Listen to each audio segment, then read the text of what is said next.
North Central time and still not on the field.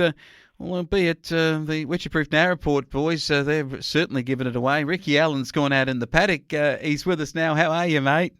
Yeah, good, thanks, Wayne. Going well. A nice spring day it is. Good day to be playing footy. Yeah, playing footy, but won't be doing that. There's 4 teams that are left can technically train under the new rules, although we still haven't got a return to play protocol. But as of recording at least this program, we don't know whether moving and changing nature of it. But returning to the paddock, I mean, give us a bit of an indication of what fellas are probably doing. I mean, like guys on farms like you've got your lambs and your sheep in the yards. What are you doing out there today, Ricky? Yeah, just weaning some young white Suffolk Merino lambs off their mums. Their mums are about 6 years old, so they're off to make mutton while the prices are reasonable. The lambs will try and see how we go, put them on a bit of green vetch and see if we can get suckers out of them, Wayne. But, not too sure whether they'll make it or not. Just due to the dry start, the sheep probably did it the toughest. So, anyway, they're looking all right now.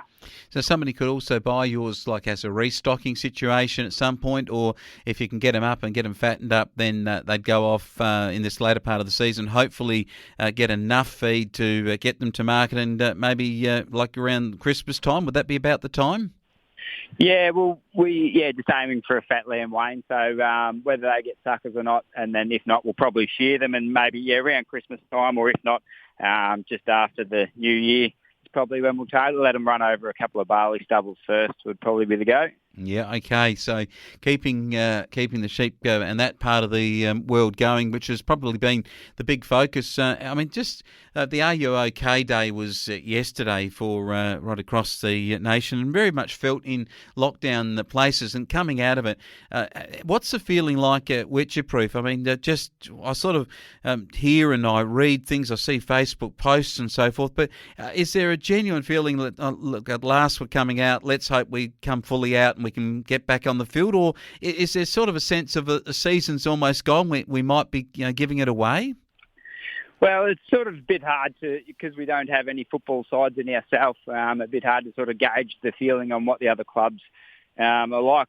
From us, from our point of view, it was a long time ago, but we're obviously, we're getting prepared to as if we're running a grand final in a couple of weeks. For the sides in it, Wayne, I think it's, I like the idea of 1 playing 4 and 2 playing 3, but is it logistical? I'm not too sure. I mean, if Melbourne is still in lockdown, Donald obviously, I'd imagine, would forfeit. And then from there, you've got the issue of Wedderburn and Birchip getting a game and Sea Lake not. So, and who knows, Wayne, we might only get one weekend to get a crack at the grand final with before being put back into a lockdown. We've seen how quickly they can move on those. So, if I was having my only vote, I'd be getting the one game of 1v2 out of the way. And whether that's fair or not, the whole season hasn't been fair. So that's what I'd be doing.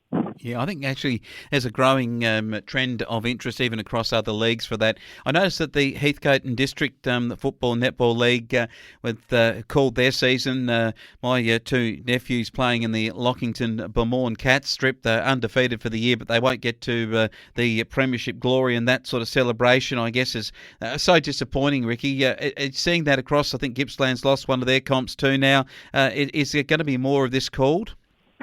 I'd imagine once the first one is gone, which isn't border affected as such, which is Heathcote District, I would imagine, you'll probably see a couple more go down that path. Whether North Central's thinking that way or not, I'm not too sure.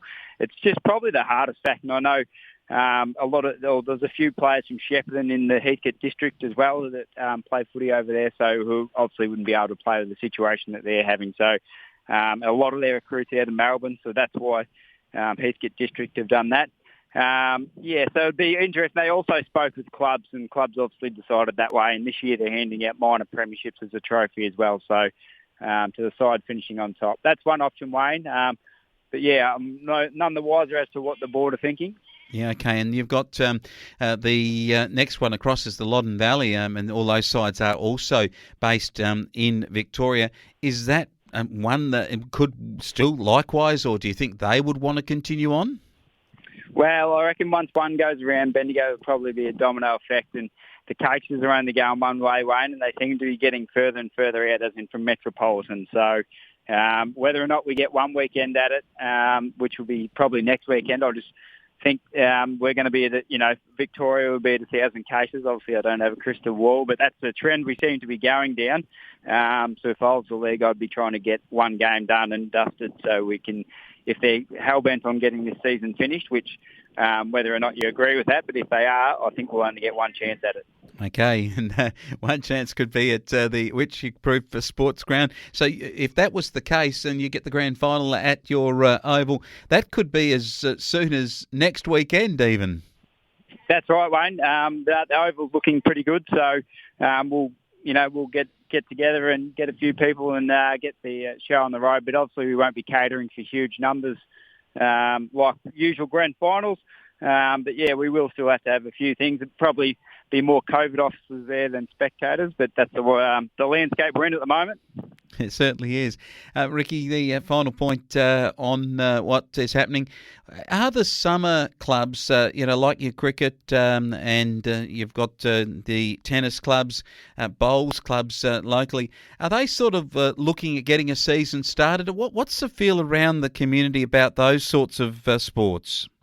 Yeah, definitely, Wayne. I know current AGMs are happening for your tennis and cricket, and there's a fixture out for the bowls as well. So if this COVID sort of happens a bit like last year, summer sports don't or seem to be affected less. So they might miss a weekend or two here, but then not so much of the season. So they're all getting ready. As once harvest sort of kicks off, a lot of people will sort of forget about the sport there for a couple of weeks and sort of cranks into gear sort of late December. Yeah, okay. All right, good to touch base again. You've been really good to do that. And let's hope by the end of this week, and we're talking next week, that we've got some sort of clarity on a game of some sort being played in North Central, or at least knowing that the season has been done and dusted. And in that case, the Sea Lake Nandali Tigers, if there was to be an award of a minor premiership, would be in the box seat for that at this stage. Ricky, great to talk to you. I'll let you get back to those lambs, those mums too. It's a bit of noise going on in the background, so you better go and sort it out. Yeah, thanks, Wayne. Good on you, mate.